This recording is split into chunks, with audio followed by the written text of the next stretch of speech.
Hello and welcome back everyone, we Weeb online, and today I'm gonna continue the story What If Naruto and Team 7 Went Back to Warring Clan Era Part 2, The End. If you enjoyed this video, please give it a big thumbs up, and to watch more videos like this, subscribe to my channel and turn that bell notification on so you never miss an upload. Now wasting no more time, let's begin.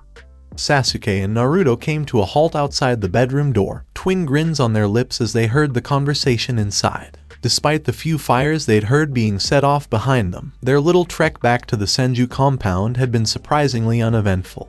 But they'd eventually faded away, rather abruptly. It was late evening by the time they finished settling in with Maito-Kachan and were sent to their new rooms for the night. But they were missing a body they usually cuddled up with, so they decided to replace their beloved younger sister's body heat with someone else's, even if it meant interrupting sexy time, as Naruto put it.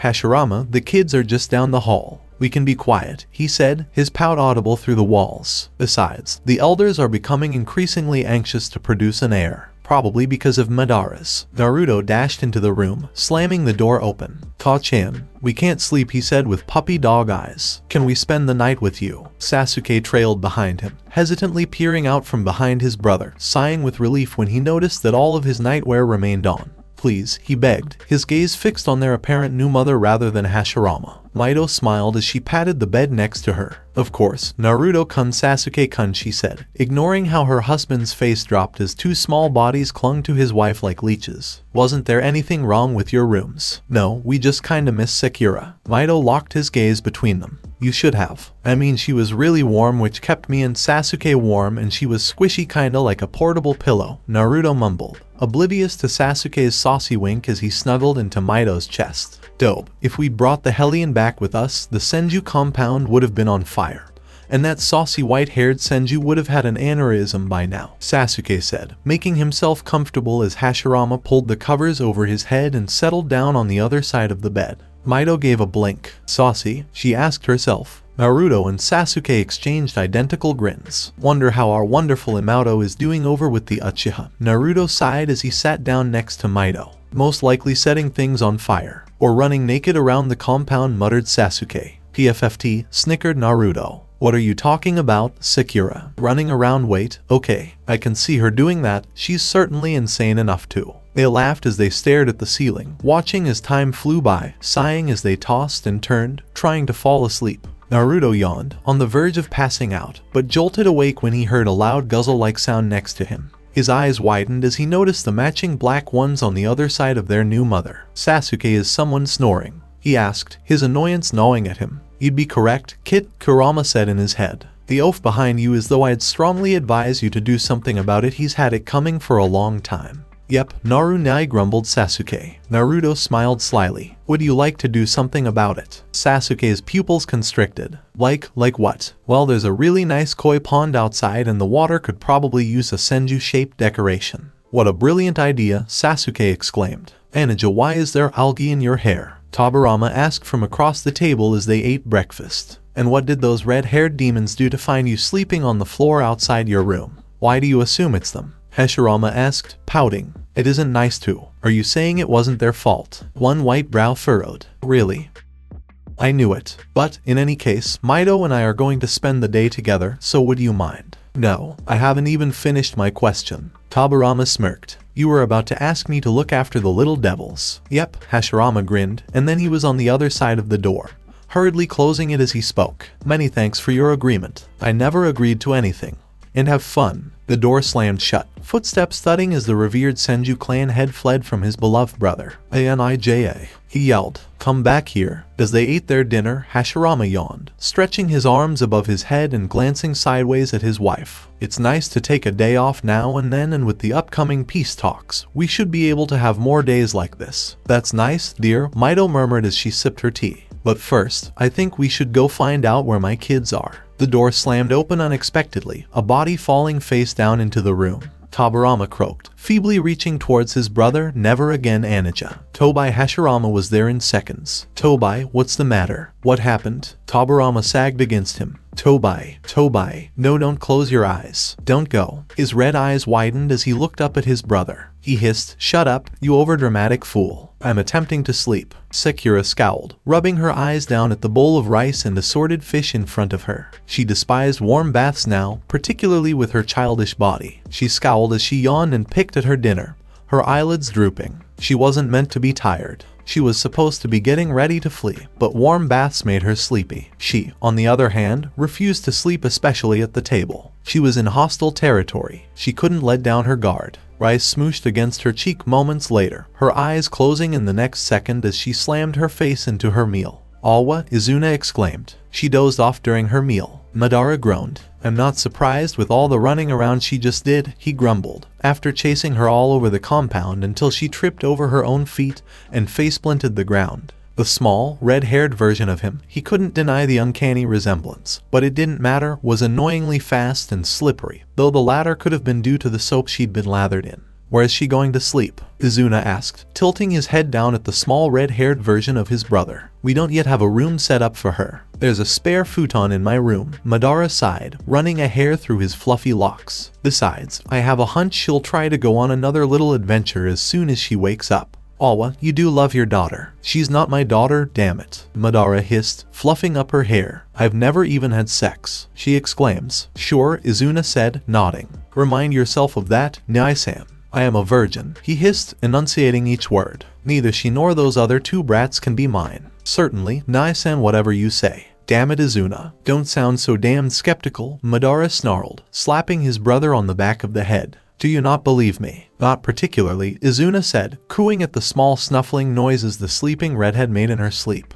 "Look, she even makes the same sleeping noises you did as a child." Madara scowled as he lifted Sakura out of her dinner, eager to get their little problem out of sight and out of mind. "I'll go tuck in our ward. I'll set up a room for your daughter tomorrow, Mads," he said, smirking as his brother stumbled, his head snapping back around to face him. "Don't call me that." Madara stomped away, skidding back into view seconds later as he remembered something. "She's not my daughter." Madara awoke to the sounds of small feet padding quietly across the room, his eyes cracking open when he heard a window screech. He was at the window in seconds, snatching his ward by the scuff of her nightshirt's collar. "Right, breakfast time," he said as he carried her downstairs, blinking in surprise when he saw Izuna behind the stove. "Put me down," Sakura hissed, squirming in his grip and staring at the ground from her stubby toes. "Nai-san," Izuna exclaimed, holding up a small outfit that appeared to be a miniature version of his own.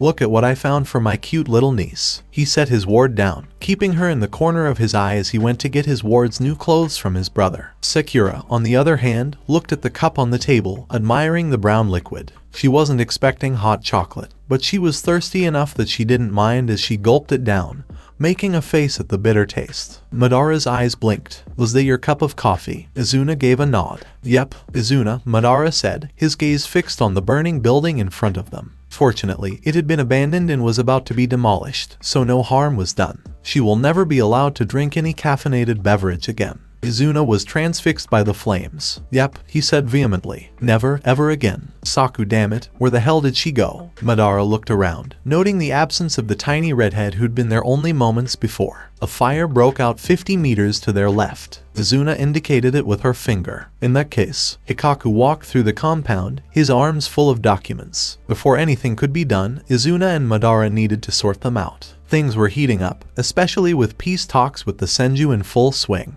The meeting time was approaching quickly and a massive ball of fire appeared behind some walls, large enough to peer over the top, but Hikaku was pretty sure there were no training grounds that way. Uchiha tensed all around him, bracing himself for an attack. Sakura. Hikaku resumed his walk with his clanmates, knowing that Izuna would most likely be dealing with the documents in his hands. Madara would be preoccupied with his daughter, teaching her all the fire jutsu she was eagerly trying out, like the cute and enthusiastic Uchiha she was. Another ordinary day in the Uchiha compound. "Get off me," Sakura hissed, clinging as tightly as she could to the wooden support. "I took a bath the day before. We take baths on a regular basis in this house, young lady. You can't compel me." "Yes, I can." Izuna sipped at his tea. Madara sat down at the table, collapsing back on the floor as Izuna flicked through a scroll, moonlight pouring through the open doors. "We are never letting her eat sugar ever again." he muttered, rolling himself onto the pillows. Add it to the Sakura's banned food and beverages list. Izuna hummed, taking the sheaf of paper they had stuck to one of the cupboards, neatly scrawling sugar at the bottom of the growing list. Sakura, sweetie. Madara held out his hands, slowly advancing on the girl. Put the chocolate bar down. I thought you said we'd never let her eat sugar again.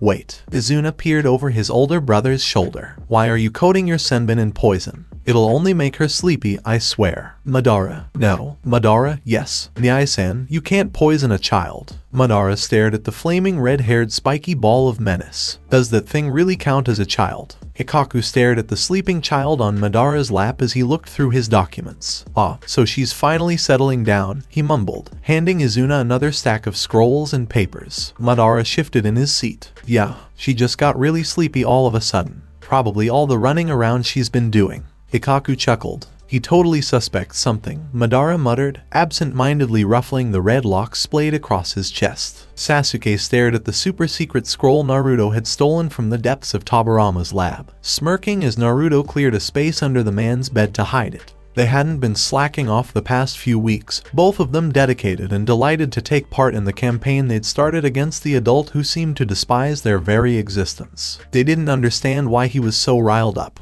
They hadn't done anything major last week. That had just been the warm-up. He and Naruto shared a grin, sliding it into place before retreating from their wonderful new uncle's room, careful not to leave a single trace of their presence. Tobirama was gone for the week on a small mission for the clan, after which he'd be stuck there helping with ironing out the new treaty and possible village plans. This was their preparation time, and it was working like a charm. Focus our efforts on his bedroom. Everything except for his lab, Sasuke hissed, and Naruto pouted. But the lab would be the best place for all our pranks, he grumbled, pouting like the child he looked like. Come on, Sasuke, at least let me do a couple. Who cares about health and safety? I know that, Dobe, Sasuke said, an evil grin forming on his lips. Which is why we're going to do the most subtle prank in his lab. Naruto pouted. Subtle is no fun. Think of it this way, Tobirama is a logical person.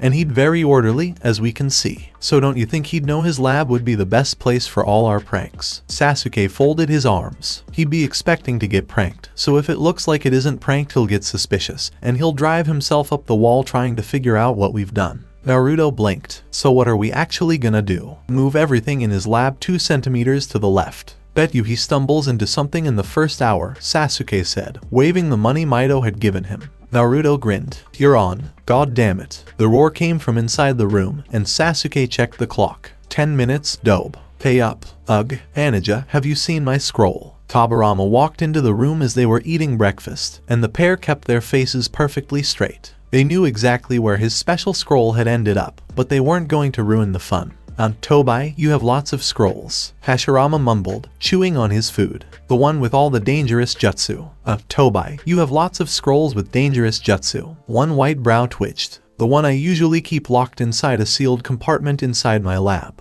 It's white in color on the outside with the kanji for may explode written on it. Oh, that one. Hashirama tilted his head. Isn't it still in there? I wouldn't be asking if it was. Tobirama scowled, his eyes locking on the two of them who peered up at him innocently, tilting their heads in unison. You two have something to do with this, don't you? Don't blame them without proof, Tobai-chan. Mito's hand clamped down on his shoulder, and Tobirama shuddered. Maybe you were working with it in your room and it's somewhere in there. Naruto smirked. Mito was an absolute godsend. Tobirama trudged back into his room, having resealed the highly dangerous scroll back in its box, improving the sealing formula keeping it locked away. He was tired, bruised, and utterly exhausted from the mission and his own clumsiness in his lab, and he was certain those brats had something to do with that. He just didn't know how. Yawning, he shut his eyes, sighing in relief at the softness of his pillow. Finally some peace and quiet. Tick, tock, tick, tock. His eyes snapped open. He most certainly didn't have one of those annoying ticking clocks in his room. Closing his eyes again, he sighed.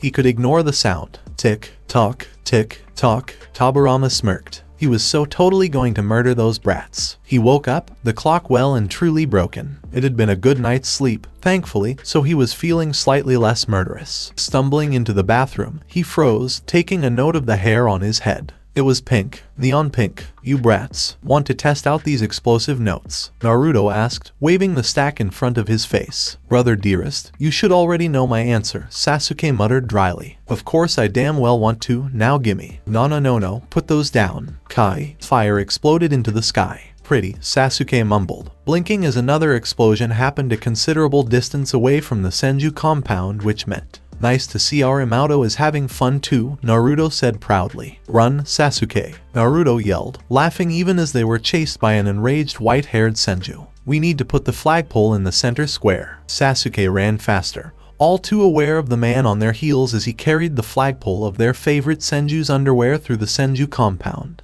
Come back here. Naruto stuck out his tongue. Sasuke just winked saucily at the man who'd played a major role in his clan's demise. Revenge was indeed a dish best served cold. Madara sighed in relief as he led his group of Uchiha out on a mission. He was escaping the little hellion and all the chaos she wrought. It was the traditional setup. He, the outguard head, leading 5 other Uchiha across the country to set fire to a set of rice fields on another merchant's orders. It was a simple mission, and Hashirama had confirmed the Senju wouldn't be anywhere near there. The tenuous peace they'd found would be safe for the time being. There was also the peace he was enjoying while outside the compound. No flames, no screaming child to chase after, no mud-caked clothes to try and wash, no reluctant brat to try and force into the bath. He didn't understand the brat's aversion to warm water. They were a fire-natured clan for a reason. He glanced to his left, at Hikaku who was carrying a large bag full of their supplies on his back. Storage scrolls were precious and couldn't afford to be wasted on small missions like the one he was on.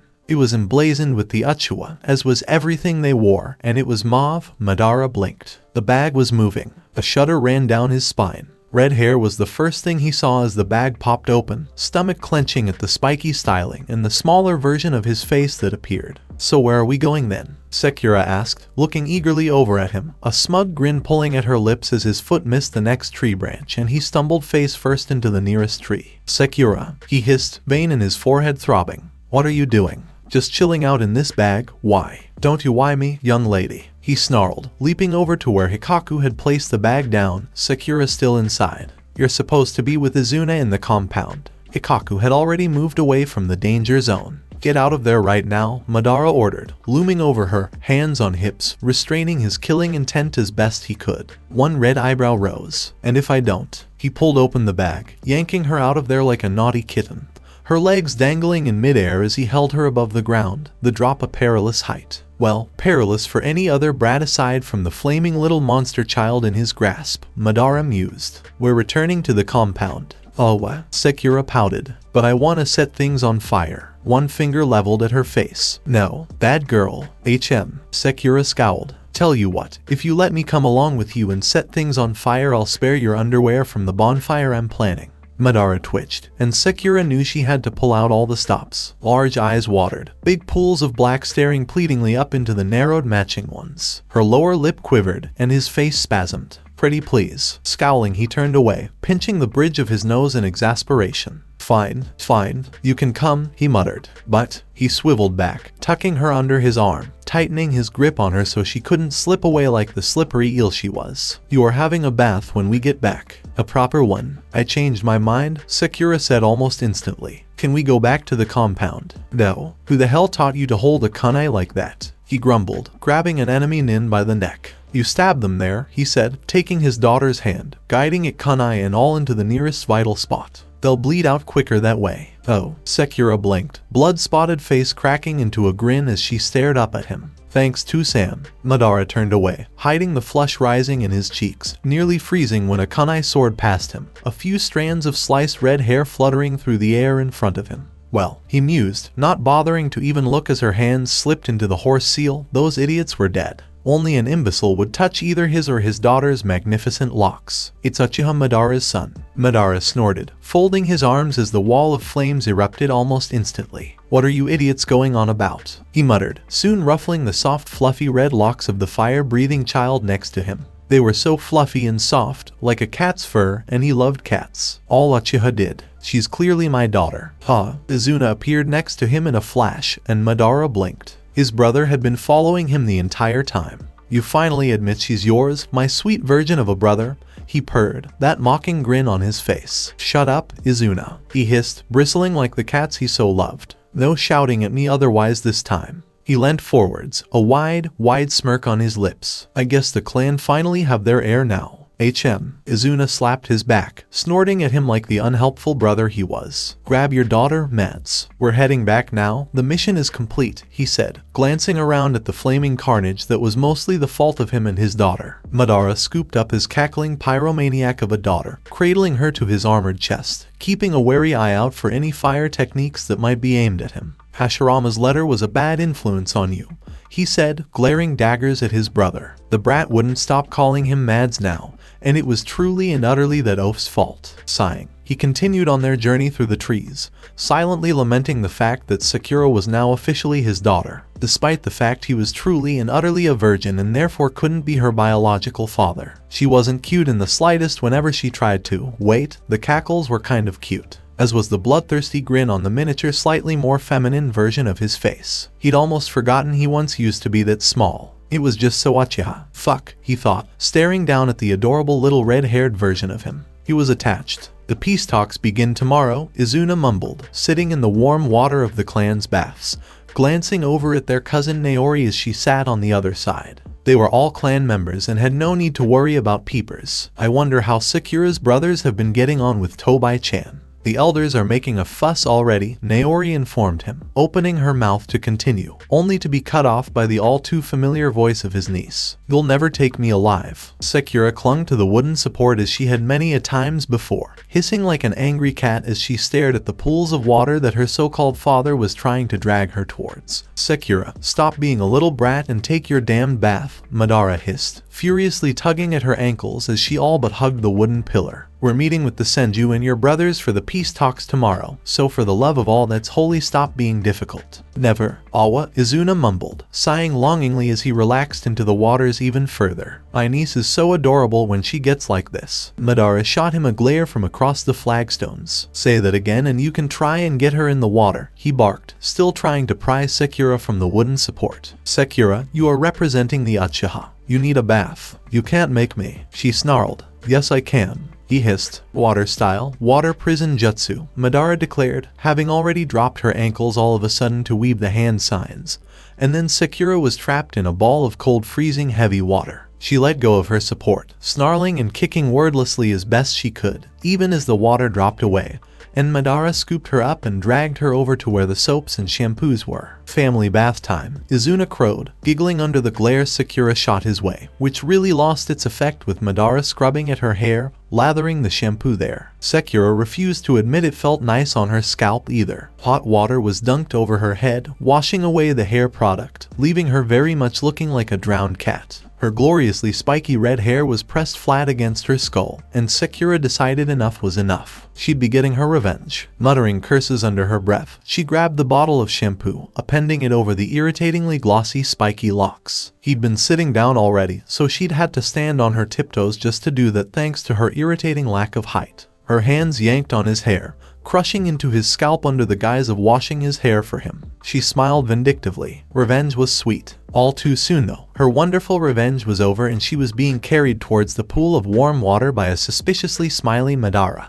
The water which made her sleepy. She entered with a splash, sitting on the child-sized ledge so she didn't wind up swimming. Sure, it might not have been that deep for an adult, but as her childish body liked to remind her she technically was not. How else was she supposed to explain the sleepiness after bath time? She yawned, the hot water making her dizzy as she was forced to sit in it for longer than she ever had previously. Her cheeks were flushed and she blinked rapidly, almost sighing in relief as the blackness crept into her vision and she flopped in the water with a splash. Sakura wasn't all too sure what happened after that, only aware of shouts of her name, followed by the sudden ability to breathe clean air again, and then she had gone to sleep. She was wonderfully comfortable, and her mattress was squishy and heated. She could sleep forever. Her eyes slitted open, her wonderful nap interrupted by the sound of Izuna cooing. He'd cooed far too much when she was around for some reason, so she was intimately familiar with the sound, just as intimately as her so-called uncle was then acquainted with fire. Her hands slipped into the horse side, molten chakra flaring from her lips, and then the wall exploded outwards, startling the mattress underneath her into consciousness. "Sakura," Madara hissed,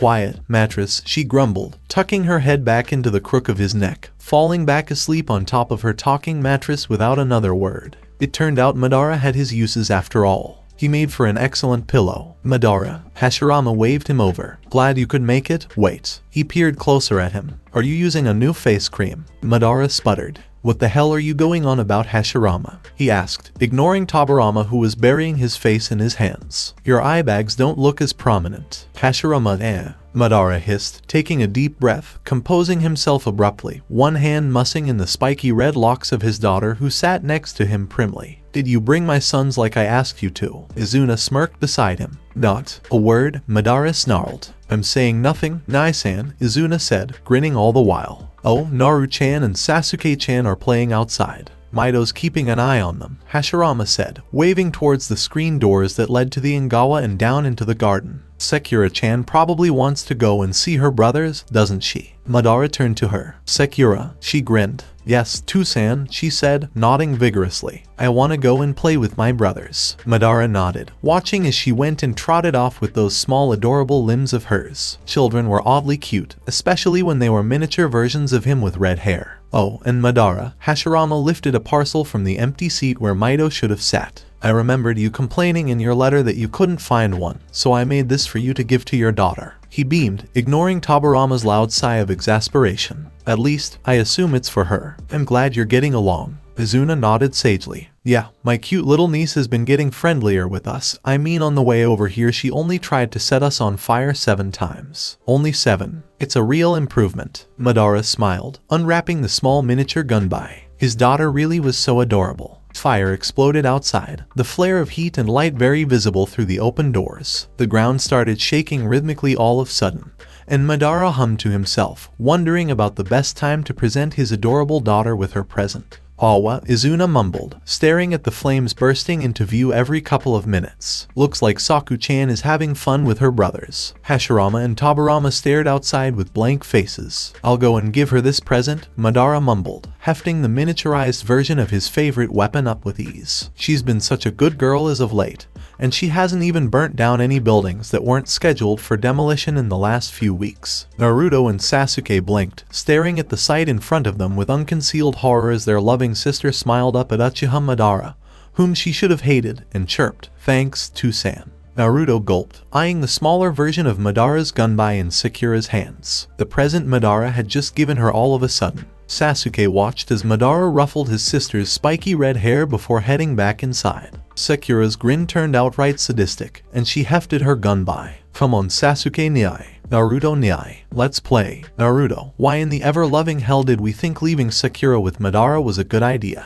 Tobirama was wearing the most armor Madara had ever seen him in, and that was a lot, considering he prioritized speed over defense on the battlefield. A smirk bloomed to life on his face, and he ruffled his daughter's hair as she sat right next to him, tired out after playing with her brothers. Speaking of which, they sat on the other side of the table, next to Mito, and as far away from Tobirama as possible. Seemed like all his children were giving the Senju bastard hell. His sons weren't as apt at dodging fire jutsu as he was, so it was hardly a surprise when they'd wandered in, clothing scorched in places. Their red hair was a mess too, and it looked far shinier and messier than his daughter's, but Madara liked the fluffiness of her hair. It was so much like his own. Seemed Naruto and Sasuke had gotten the shininess from their mother, whoever that had been. We've drafted a treaty, but I do believe we'll need to confer on some of the terms, Hashirama said, and Mito sipped at her tea. His oldest son also sipped from his cup of what Madara assumed to be hot chocolate. It couldn't be anything else. He peered at the dark brown liquid, shudders running down his spine as the smell wafted over to him.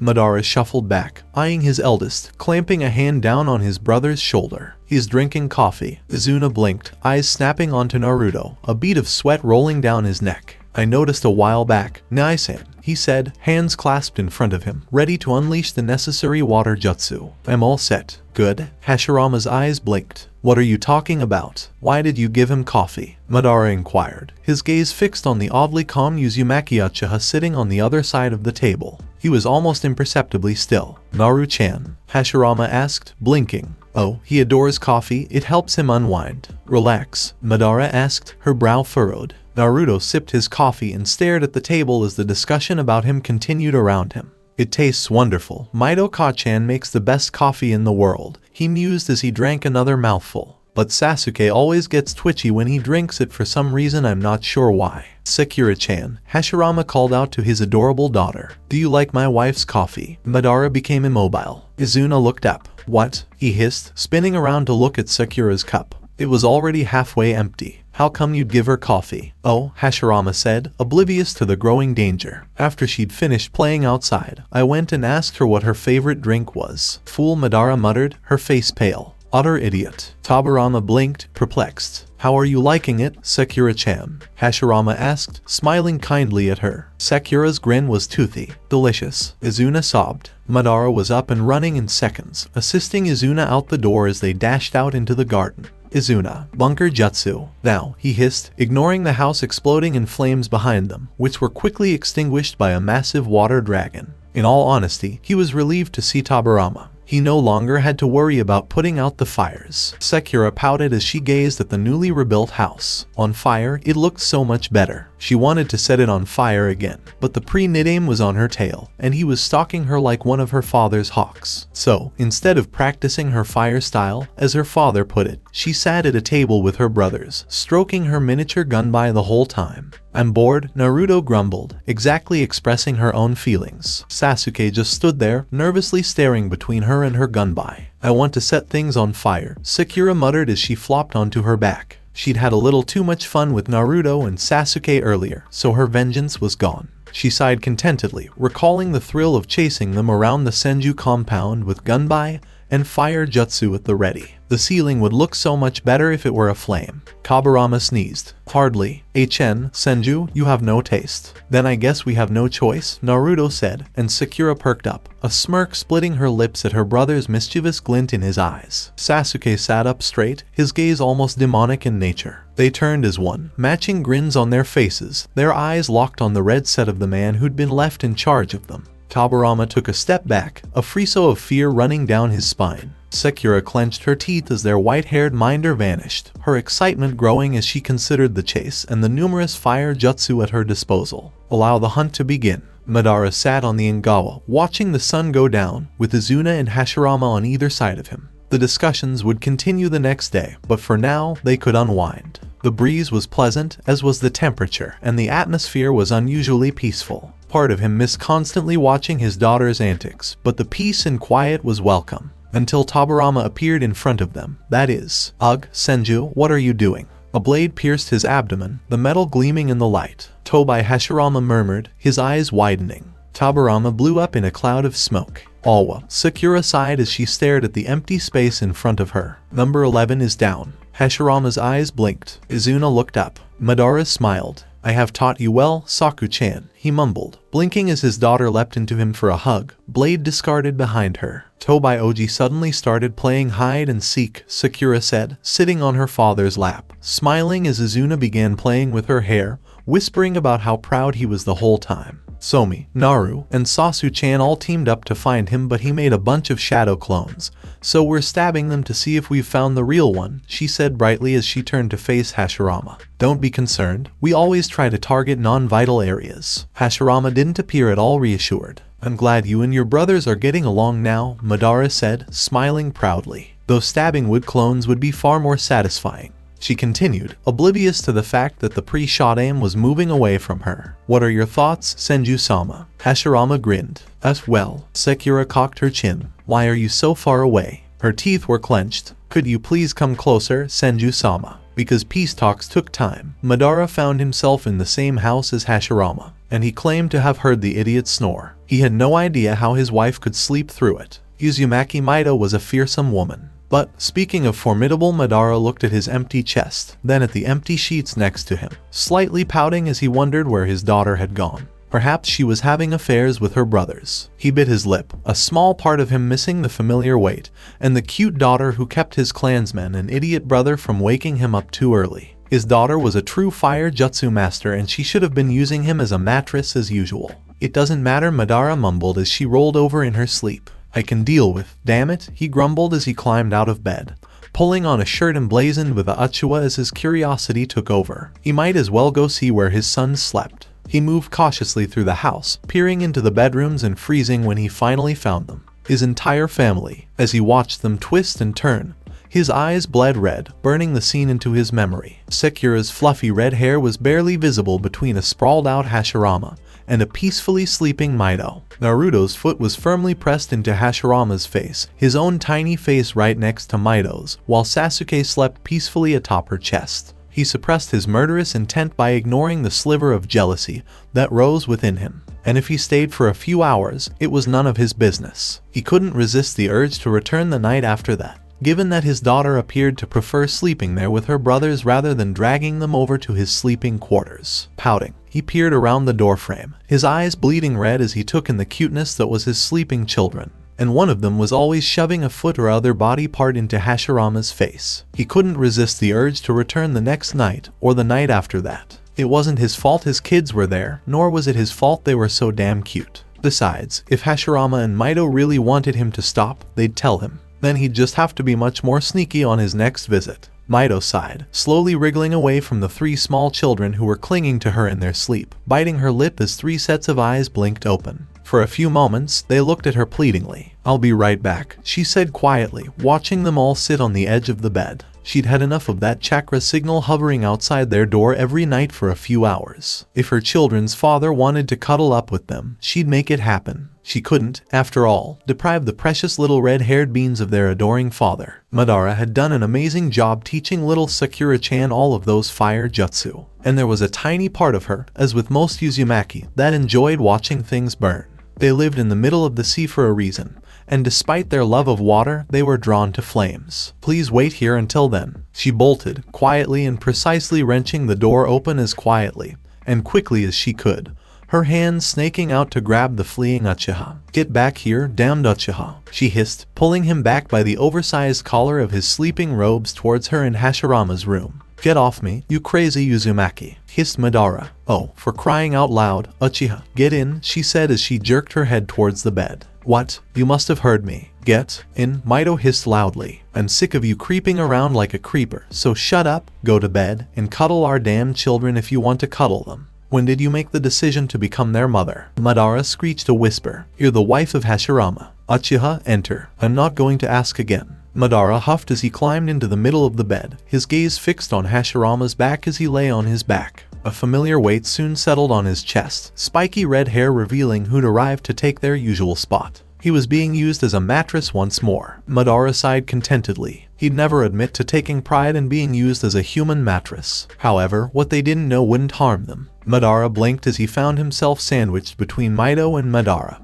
his children snuggling up to him with at least one part of their tiny bodies. What was the name of this? Madara pondered. Without a doubt, a cornucopia of love. He snorted quietly, closing his eyes as his daughter's soft snuffling lulled him to sleep. The idiotic oaf next to him decided to wake up early in the morning. "Madara?" Hashirama blinked sleepily at his best friend's newly awakened form. "Good morning, Madara. Stay down, you big ninny," Madara hissed, clamping a hand over his mouth, only releasing his grip when his idiot best friend showed no signs of yelling again. He ignored the warm fuzzy feeling in his gut as he looked down at the red hellion sleeping peacefully, her head pressed into the crook of his neck. "Not until you tell me why you're in my bed." "Sit down," Madara hissed, looking down at the sleeping child in his arms. Sakura raised her eyes to them. "Oh shit," Madara muttered, dropping his daughter, only able to dive and almost tackle both of them out of the way as the horse sign was completed and fire exploded outwards in a sea of flame. Madara readied his hands as brickwork and wood caught fire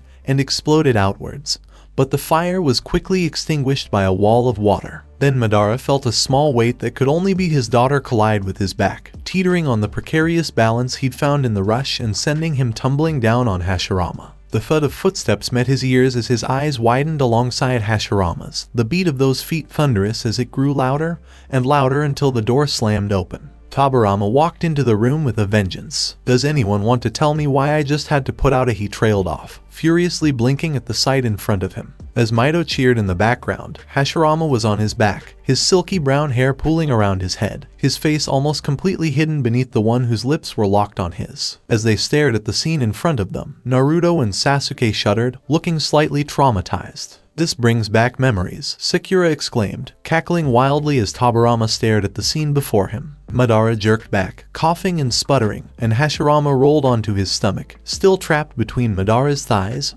reaching for his brother. "Oh, Tobai." Tobirama took a step back. "I'm not even interested in knowing." However, Tobai, no, Tobai, it's not what it appears to be. The only response to Hashirama's flailing was silence. "Tobai, please return." Wind whistled through the room's newly installed window. "Tobi."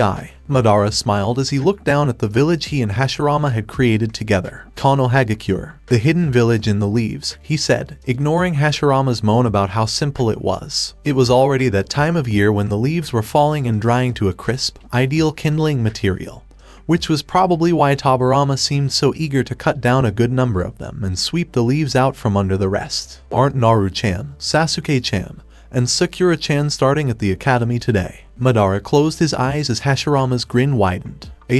He nodded, relaxing at the smell of clean, fresh air and the faint odor of smoke. His eyes snapped open, focusing on the fire that had erupted. "Looks like Sakura is having fun," he muttered, smirking as a powerful water jutsu extinguished the flickering flames. He was spitting from the sound of a shunshin, but Izuna only raised an eyebrow. "Actually, I think it was Sasuke this time." "Sasuke-chan." Hashirama blinked, perplexed. Izuna shook her head. Something about a kid named Shimura Danzo making a funny face at Sakura. The smoldering wall behind the other pair filled Sasuke with smug pride, especially with the mild terror now settled on Danzo's face, an expression he would relish until the end of time. "Why do we have to separate for a tour?" he demanded, blocking Sakura's view. He didn't like how Danzo was looking at his sister, and he doubted Naruto liked how Hiruzen was looking at Sakura. They seemed to want to be friends or more than friends. No males other than family members were permitted to approach their sister, partly because they loved her and partly because they did not want her to spawn.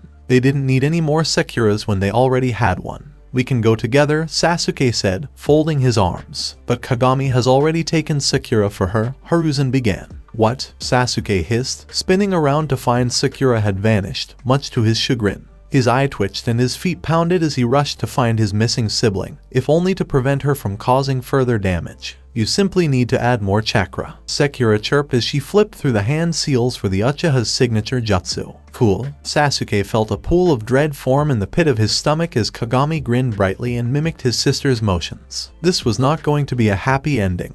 "It's been a while, but I'm afraid I've lost a lot of motivation for this fic," which explains the painfully short chapter. This was always going to be a short crack fic with little plot, if any, other than Team 7 weirdness to fix the past. Bookmarks on AO3 and other comments calling this garbage, to put it politely, haven't helped my writing either, though thankfully I believe there were only a few. I never expected this fic to get so much attention, and I can safely say that I'm not entirely satisfied with certain parts, particularly the first chapters. The epilogue will follow to tie things up, and I may try to edit bits and pieces of different chapters in the coming months.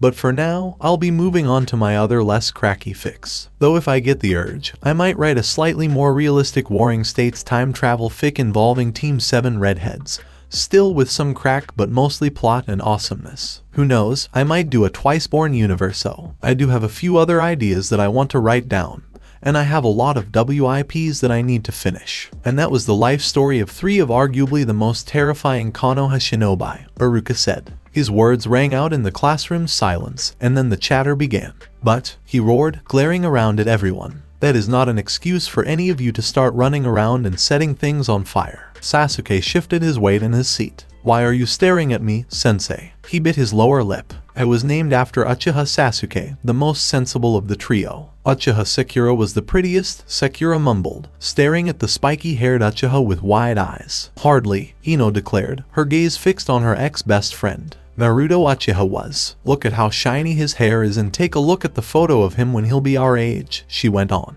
"Instead of Sasuke, I'd totally be fangirling over him.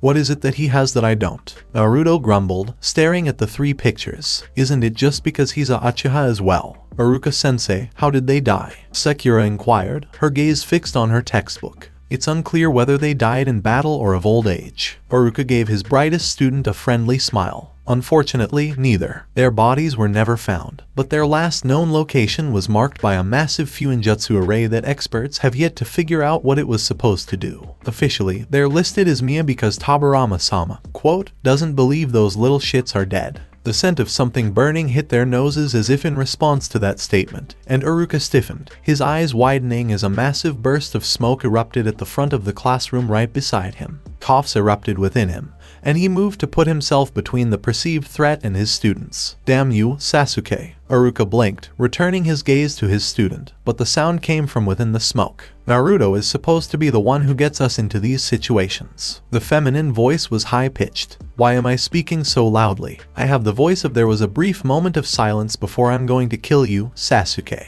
Huh? We've turned 8 again. Apparently so, Dobe, a third voice said, and Iruka felt a tinge of foreboding as the smoke cleared. At least this time we know Sakura will transform into a shorter red-haired version of Tusan, and that she should embrace, oof. Tusan is a man, Nai-san, exclaimed a shrill female voice, and I'm a pretty girl. Naruto, run, a frail voice yelled. I won't abandon you, brother. Naru, save yourself. Iruka watched as the smoke faded, revealing 3 faces that matched the pictures on the board behind them. He blinked, a shiver running down his spine as the 3 red-haired replicas of terrifying shinobi took in the room they had entered. What? Uchiha Naruto muttered, blinking quickly. What the hell? Iruka mumbled, his mind racing at a breakneck pace, but his thoughts were cut short when a sob burst from Naruto's lips and he was met with an armful of silky red locks. Dobe, hissed Sasuke. Naruto, Sakura snarled before recalling who had gotten them into this mess. This is your fault, Sasuke. Uchiha Sasuke vanished in an instant, vaulting out the window with ease, and Iruka could only watch as Sakura moved to follow.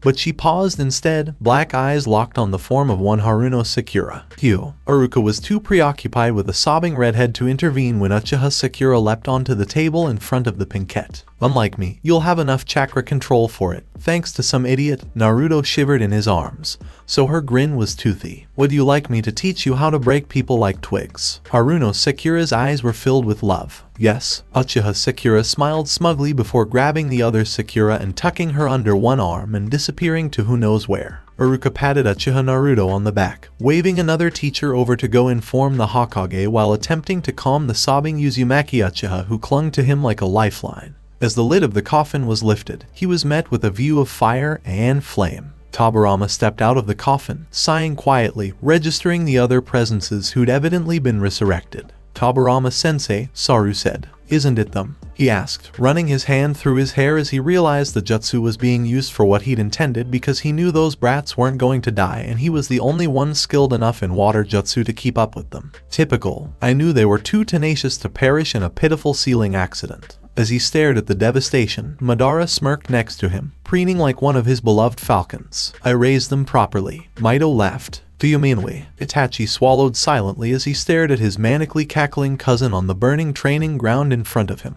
He was relieved he hadn't inherited his grandmother's penchant for fire jutsu. Shisui had not been as fortunate, though he was surprised when fires broke out in the village from places Shisui was not. The answer to those flames arrived quickly, in the form of a short red spiky-haired girl who resembled a certain pyromaniac ancestor of his. "Uo!" exclaimed the girl, her face bright with delight as she took in Shisui's flames and the teenager himself, and Itachi finally noticed the pink-haired girl from Sasuke's class tucked under one of her arms. You remind me of Kagami. She pressed her hands together, releasing the pinkette, and Itachi began to back away from the developing crime scene, trusting his instincts. However, you're only on the fireball. She shook her head. Would you like me to show you some more destructive ones? Shisui's eyes glowed. While I'm at it, I should teach my fellow Sakura here how to break people like twigs. That doesn't bother you, does it? Shisui shook his head, and Itachi backed out of the training grounds, his gaze fixed on the strange trio. Welp,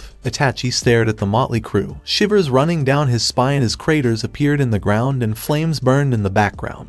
Yep, there was no doubt about it. Konoha's fate was sealed. So this was the end of this movie. If you wanna watch more movies like this, subscribe to my channel. Till then, we weeb offline.